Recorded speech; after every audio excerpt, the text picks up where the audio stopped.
Women Taking the Lead, episode 223. As neurotypical, most people would refer to it as, so us everyday people, we are educated to change the ways of a lot of children and adults with autism, but don't do it ourselves. And I find that quite interesting that a lot of people don't like change, and therefore we need to learn to embrace change ourselves to be able to see that change is a possibility for others, because you can't expect something from someone if you're not going to do it yourself. And to also look at that obstacles can be turned into opportunities. That's something that I've learned through my journey. But if I had known that many years ago, I would have seen life so differently. Hello, my name is Jody Flynn and welcome to Women Taking the Lead, where we are all about creating blasts of inspiration to help you overcome self-doubt so you can lead with confidence, integrity, and a sense of humor. Have you grabbed your copy of my best-selling book, Accomplished: How to Go From Dreaming to Doing? Head over to womentakingthelead.com/accomplished to access the secrets to achievement and success. Now, your future awaits, so let's get started. Hello, everyone, and thank you for joining us today. I'm here with Naomi Amat, who is a mother of a child on the autism spectrum and a specialist coach for families like hers. She manages an amazing movement, Autism Living Life on the Spectrum, which consists of over 9,000 people touched by autism and or special needs, with a focus in helping families create a life where they can turn the obstacles they are presented with into opportunities. Naomi, that is brief. So if you could give us a little more, a broader picture of who you are in the world and your own humble beginnings. No worries. Thank you, Jody. Life has been very interesting. Our son was diagnosed when he was just over 2, so very early for a lot of children, but that was rewinding the clock sort of 12 odd years ago now for us, and it was very sort of clear that there was something that wasn't quite right with him when we first started, but we were fortunate in a strange way with him that he was very definitely on the spectrum. He had very common traits that showed that he definitely met the criteria to be on the spectrum. But once we got there, which took time, it was actually very interesting because of our journey from the beginning. It was, for me, the best way I always described it is after having this realization, because he's our second child of 3. And as we all know, having children is such an exciting journey, and you're excited about it and we have a girl first and then we're having a boy. So the blessings of having a boy and going, yes, this is what life's about. It was a real reality shock to find out that there was more to our boy than what we thought.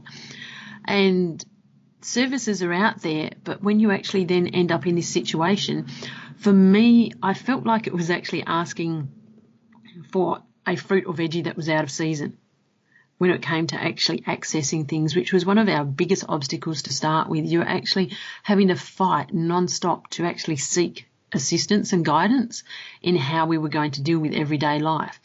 And that's what it felt like. Every time you picked up the phone or you tried to access something, it was like you were asking for something that never existed. Or was out of season, as I said, like a fruit and veggie, and it wasn't something that you could access at this time. So it actually made life very interesting for us to move forward. But what I did do is I looked at how I could make the most of what I could access in moving forward. So I started drawing on resources and becoming my own advocate and getting to know my son for who he was and how he was. And that's what actually helped us to move forward in life. Mm-hmm. And at this point, you have this thriving community of families who are reaching out, finding out about those resources and how to advocate for themselves. But you've had a journey to get there, right? Your son was diagnosed 12 years ago, and I'm sure it has been a very windy, somewhat bumpy road. Very much so. Right. And still, and as we all know, like really there's like no point where we say, I've made it, this is success, I can stop putting in effort. But this is a nice snapshot of life right now where you're leading this community. You're 12 years on the other side of those days of, not really knowing what to do and having to advocate all the time. But I would love for you to take us back to a time in your life when you were playing small. And describe playing small as, those times when we don't realize how capable we are or the value that we bring. And so we hold ourselves back because we just have this picture of ourselves that's a little less than what the reality is. So if you could, Naomi, share with us that story and the lessons you've learned. Yeah, I would take you back. It would be nearly 10 years now. In actual fact, September this year will be 10 years. This experience, I actually was a facilitator for a program that supported families of children with disabilities. And I took on the role of it, and it started essentially because of I wanted to start a playgroup for families that were like mine, that were struggling because of it was so hard accessing services and connecting with people similar. And I was in this role, but what actually happened at that time is that we'd actually been away for a weekend. We'd gone away for my cousin's wedding, and our dear son fell from a hotel window, which was a turning point in my journey, because of it wasn't till that point that I realised that all my focus was actually on our son and everything that we did. It was obviously a huge shock because it's not something that you ever expect. And clearly he survived fine, but it was a very traumatic few weeks because he had fallen so far. He'd actually luckily only got a small fracture, but it was actually the realisation and learnings from that in him being our key focus, that everything had been taken away from me being who I am, but also what I really wanted to achieve in life. So once we got through all this, I started to realise that I needed to change my focus and put some of my energy into me and what I needed to do for me, and start working towards achieving some of those goals that I wanted in life and change the direction I was heading. So in the reality of what happened, and as traumatic as it was actually a blessing, because it opened up doors to things that I would never have looked at doing or never perceived, I suppose, the strength that I had within me to, one, get through what had happened, but also to see that there were more things that I needed to do for me to move forward. Naomi, my goodness, that must have been a complete shock. And I'm so glad your son was okay. When you first said it, I was like, oh no, so I know. So obviously he's okay, because he's now, a 14-year-old boy doing well out there in the world. But what a wake up call. What an opportunity to realize how much you were not living at that point. It was just unbelievable. And to, like this, obviously there will always be questions around the situation because he's nonverbal, so we don't know what really happened. We can only perceive from what we know how it happened.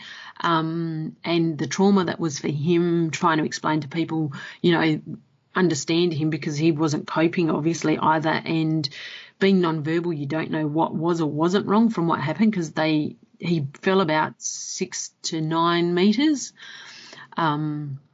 roughly. And so it's quite a big drop, and anything could have gone wrong, but he only ended up with a small break on one leg out of it all, ironically. So I believe his angels were definitely with him that day. And that's where it's life-changing, because you'd never plan on these things. There's things in life that you can't plan for that are going to be life-changing. Mm-hmm.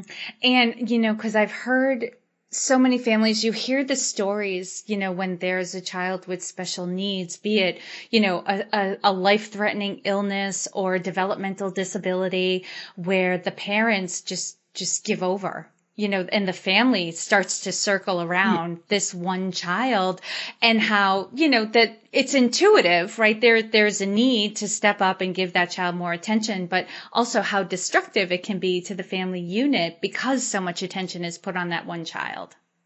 And that really is exactly it, is that you are, and I think it comes down to the way things are perceived. We are driven in that fashion.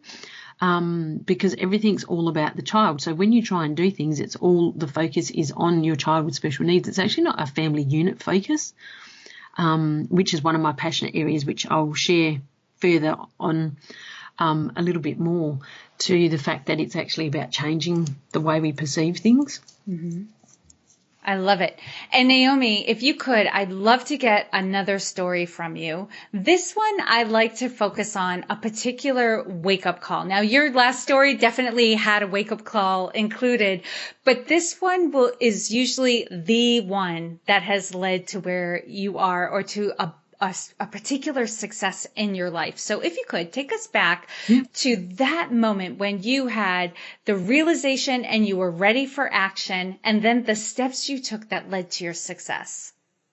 Okay, I would have to say, and that's why I mentioned, funny enough, about the play group, because of obviously I just been part of establishing that, and I left that role a while after our incident, not related to that, obviously, but it was just time to move on. We were having struggles with our son, and I needed to spend time in sorting that out. And years down the track, obviously, we've gone and I've spent time with him. He's settled a lot better. We had major improvements in behavioural issues we had with him because I'd worked on this and settled things, and we were making, as I said, the progress. Family dynamics were moving forward, but I was no longer had anything for me as such. I was lost in a world and had lost me essentially. And I was pondering through life, as you do, because you're still a busy mum, 3 children, sporting activities, school, husband that does long work hours and that. And it wasn't till one day I'd been talking to a few people, and the realisation is some of the happiest times I had was actually sharing what I gained from our journey with other people, which was back when I did this program. And I went, I need to go back to doing something like that. That's where my calling is. That's, I feel where I need to be. So I started looking at how I would approach it, and that's when I decided that, because obviously Facebook, is a very prominent place to be, that I would start a group and start sharing my learnings. And over time that progressively evolved, and I started to realise that there was more I could share with people. And let's go in, let's dig deeper into what I have to offer and what I've learnt, what I've gained from my journey, but also from workshops I've attended or programs I've been involved in, what other professionals have shared with us over the years from these things. And let's bring it together and share all this information with people so that they can gain from what I've learned as well, so that they can be better prepared for their journey and make as many gains, if not more, than what we have with ours. Consequently, that's when my group evolved into something huge, and we've been building it since then. What was the progression, Naomi? You had this idea that you wanted to share your experience with others, bring them together. What were some of the first steps that you took to do this? Conversations with people, because of obviously quite often, as you're aware, when we become leaders, we don't actually see that we're a leader at the time. So people are going, you're amazing, you need to share this with other people. So it was actually learning to listen to what people are saying, rather than just being who I am, which is, something that was natural to me. So actually grasping the fact that these people were pointing out key areas that were of value to everyone in our local community and beyond. Then it was a case of drawing on techniques and skills that I'd developed before and looking at how I was going to network to create the opportunity for others. So where do you draw on? What do you do? Talking to people within our local communities, but then also sharing this information through Facebook and developing strategies, which then evolved in me going into looking at programs, which is something I wouldn't have done, but I looked at obviously upskilling myself so that I had a better understanding of how I could project myself in a way that was of value to everybody, rather than going with the low-key everyday momentum, because I wanted to really be powerful and make an impact. So by doing these things, and also the self-development of myself in the meantime, meant that I gained knowledge in areas that is very diverse, which was looking at your own development and how you can connect better with your child by nurturing yourself, which is a lot of value. And I think a lot of people miss this, that when you learn to nurture you and understand yourself, it does actually connect you better with your family and children, which is what becomes a key priority on the journey then. And Naomi, what I'm hearing from what you're saying is a lot of it was just you took what you were already doing and just amplified it a little bit, in talking to more people. It sounds like just by putting yourself out there and talking about what you wanted to do and just sharing like what was going on in your life, that it's almost like, and I'm stumbling over my words here, but the picture I'm getting is like it was just baby steps, like one thing after another. That's it. And a lot of it evolved, Jody, on its own. It was a case of and being guided, following your intuition and going, yep, this is what I need to do now. No, we need to stand still for a moment. This is what's happening. This is the right place to be at the right time. And I feel as a leader, that's something that is very hard because we get driven by something, but we don't know how to stand still at the right time because we tend to keep driving and forget that sometimes that we need to slow down, and that's part of everyday life.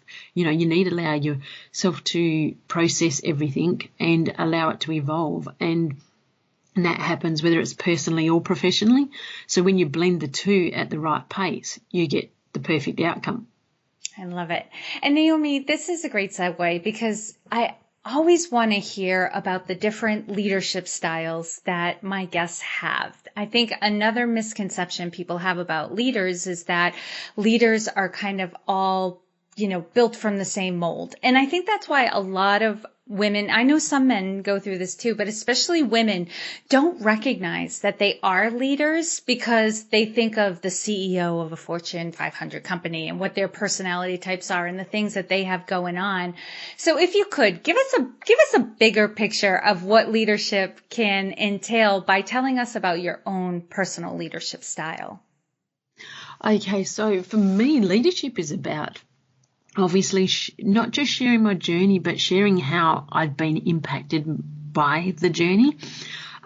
Because I feel that sharing your journey is only a part of it, but it's actually, as I mentioned, overcoming those obstacles and turning them into opportunities. So looking at what you can do to gain from every situation, which means that it was learning about understanding me because of, my childhood, everything else.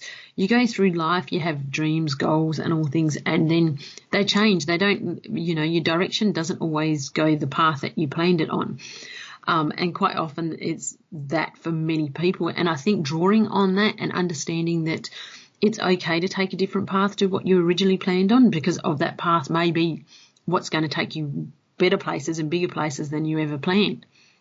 And so I've took time to delve into myself, and I looked at the emotional impact and understanding me and the emotions that you carry as part of it, looking at the physical impact, looking at the mental impact, and then taking the whole family dynamics into consideration and things that have happened and how you can actually move forward from every situation that may have been perceived as a negative by most people and see it as a positive. And some steps were huge and very hard turning curves. Others were small baby steps, but it was a point that it allowed you to become the best person you can be. And even to the extent that I did a course, I actually did a whole week course on understanding your emotions and how they impact you. And it was just phenomenal and life-changing.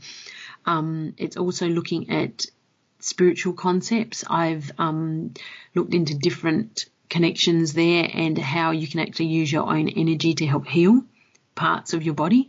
With that, understanding colours is another thing that's I'm very passionate about, and a lot of people find very interesting how colour has energy and can help you with healing. So I've brought in a whole diverse different range of things that I use with me, and then I share it when it's required or someone is seeking something different, and it then brings it together as a different package for everyone, because everyone likes to gain knowledge in different areas and understanding. So therefore, when you've got multiple things to draw on, it makes it a very interesting journey for people to share, but also to gain from. Mm-hmm. And a very holistic approach to your own leadership, not just looking at who you are in your professional life and how you are technically, leading, but also looking at all areas of your life in terms of your emotions, your health, your perspective, how you deal with what's going on in front of you. And you gave, just to share, you gave a great example. Before we hit record, we were chatting about a few things. And one of the things you talked about was your son was never someone to sleep a lot. And so you might be up at 4:00 in the morning often, because that was his sleep schedule. And then you shared with me that you just started looking at, well, what's great about 4:00 in the morning? Okay, it's quiet, it's peaceful. I can watch the sunrise. Like, really taking a look at what felt like an obstacle and looking at the opportunity of it instead. Oh, definitely. And that, is life-changing in itself. And it was one of those things that became a turning point in the journey because it meant that you saw things differently rather than looking at the exhaustion, going to bed and dreading waking the next morning because it was going to be an early start.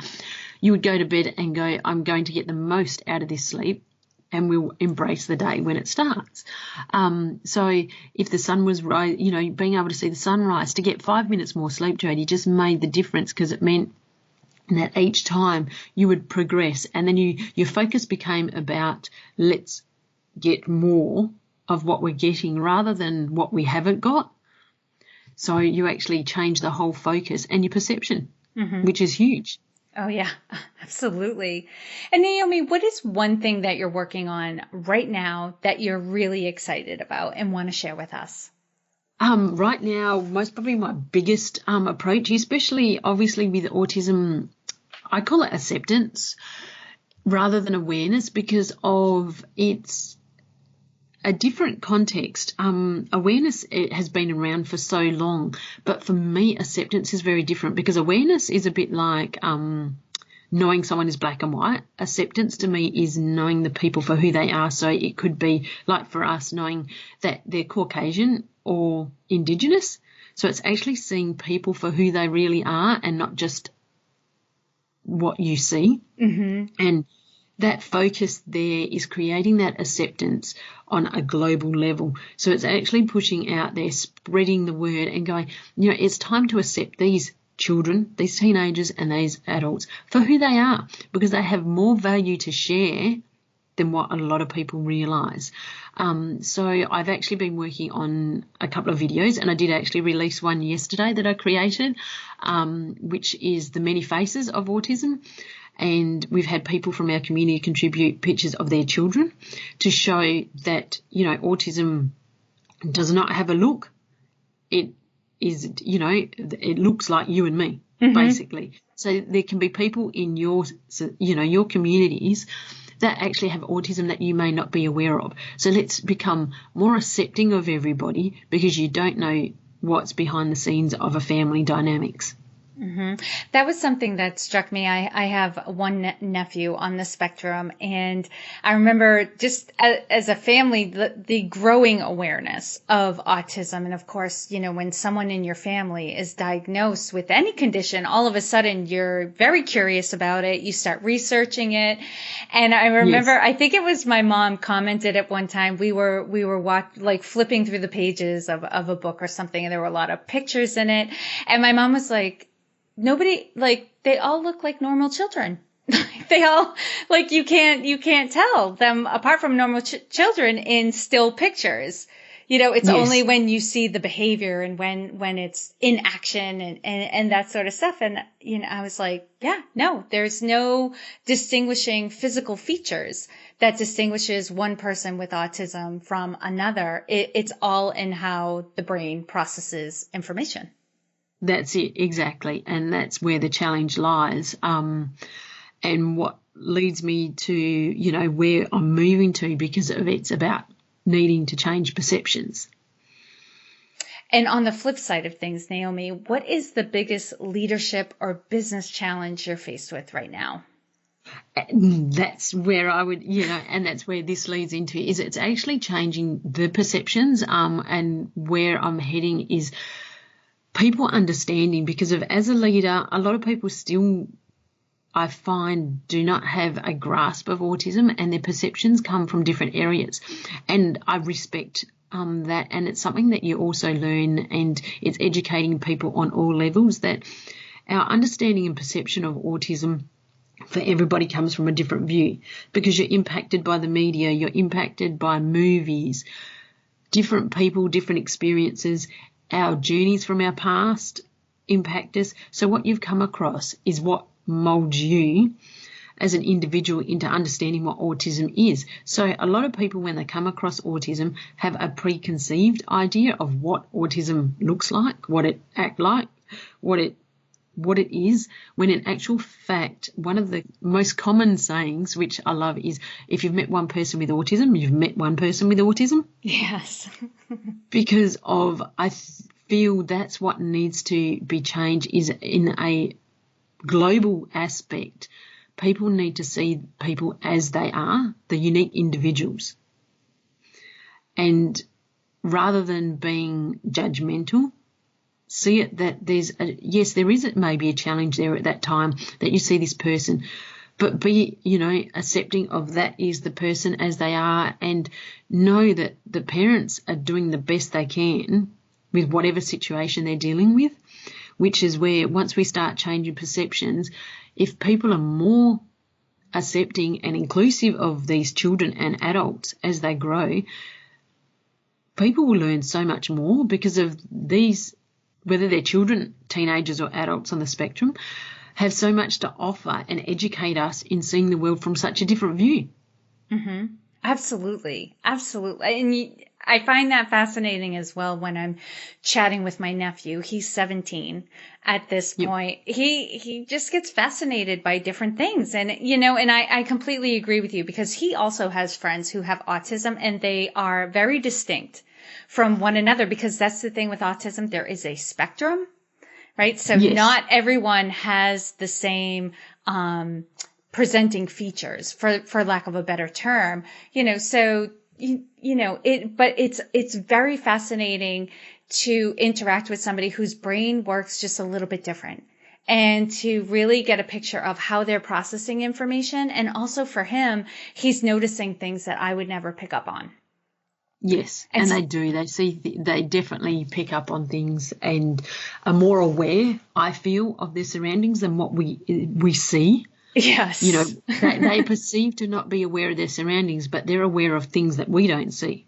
They might not be fit, or I'll speak to my nephew. He may not always be responding to what's going on around him, but later he'll have a conversation with you about it. Like he's not making, there are no facial cues or indications of, yup, I understand what you're saying. I hear what's going on. I'm responding to the conversation. Like he'll be doing whatever he's doing, but later he'll be able to tell you exactly what was said by whom.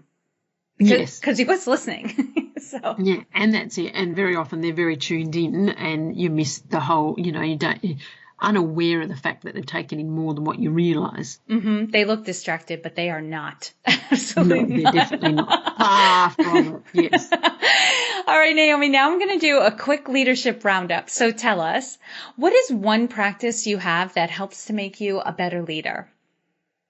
I feel always reflecting on what is happening around me. Because I feel that my journey is not the only journey, obviously, that has power, and it's gaining from what is shared, but also showing that empathy with those that are on a similar journey, and letting them know the reality, and that it's okay, that it's not an easy journey.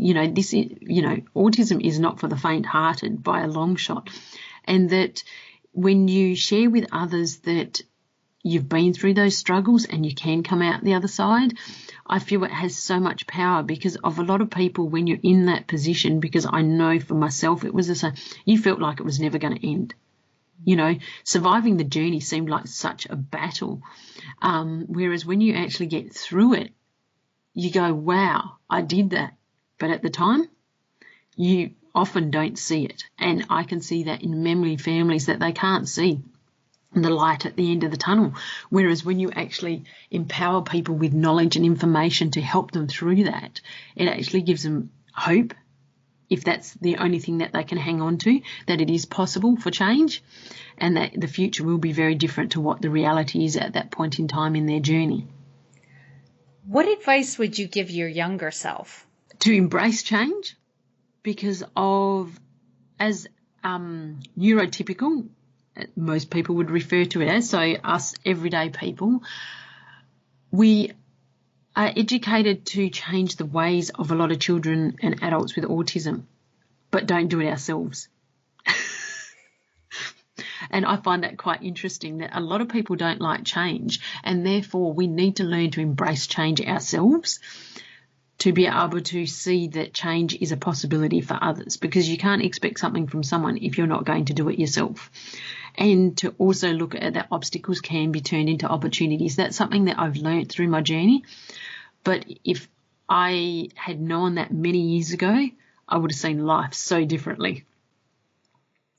And now share with us a success quote or a mantra and why it has meaning for you. One of my favourite ones is, by nurturing you, you can better nurture your family too. I feel that on this journey, the focus, as I mentioned previously, is more about our child with autism, whereas changing that perception that it needs to be about you as well, and it needs to be a holistic approach on the whole family, will change everything. And when we learn to nurture ourselves, we then have the strength and the energy and the drive that we need to be able to solve the obstacles that we come across. When the key focus is our child, we become so overwhelmed by everything that is happening and needs to be done that we actually don't look within to find the answers, because everyone's family's dynamics is different. And so what is always suggested is not always going to work. And when you open yourself up to those opportunities and look at life from a different angle, you then start connecting with your child and your family in different ways, which opens up doors for new things to happen, which is what we've done, and been able to see how our son can thrive in the world in his own way. Mm-hmm. And that has been an underlying theme throughout this interview, the importance of that you as the caretaker need to see yourself as important as well and take care of you. So that was a great sum up there. It is, and most definitely is, Jodie. And it's a perception that in everything, as I said, is a key focus on our children, and they are important, most definitely. And you throw yourself into everything as any parent would with their child. But the problem is they don't show you how to actually keep swimming as a parent while you're actually doing it, and to keep your head above water. So when you change that focus and look after you, you then actually gain more, which is what a lot of people can't see. And lastly, Naomi, what is the best way for this community to connect with you? I would recommend jumping on Facebook and Googling, searching, obviously, I should say, Autism Living Life on the Spectrum, which is our amazing group, which currently has over 9,000 members that I manage, as you mentioned previously. And we have interaction going on daily where people are adding and gaining value all the time. Awesome. And for those of you who are listening, and I know you're oftentimes on the go, you can find all the links and resources that Naomi shared in this episode at womentakingthelead.com. And Naomi, thank you so much for taking the time to inspire and enlighten us. We are all better for having met you. Thank you. Before we say goodbye, I want to give a huge shout out to Millie Welsh at Zebra Lab Web Solutions. She does the hosting for the Women Taking the Lead website, as well as the SEO and payment solutions. So if you need help with any of these things, contact Millie at zebralabwebsolutions.com. Thank you all for joining me on Women Taking the Lead. And to strengthen you on your own leadership journey, I'd like to send you off with a quote from Marianne Williamson, so here goes. Our deepest fear is not that we are inadequate. Our deepest fear is that we are powerful beyond measure. It is our light, not our darkness, that most frightens us. We ask ourselves, who am I to be brilliant, gorgeous, talented, fabulous? Actually, who are you not to be? You are a child of God. Your playing small does not serve the world. There is nothing enlightened about shrinking so that other people won't feel insecure around you. We are all meant to shine as children do. We were born to make manifest the glory of God that is within us. It's not just in some of us, it's in everyone. And as we let our own light shine, we unconsciously give other people permission to do the same.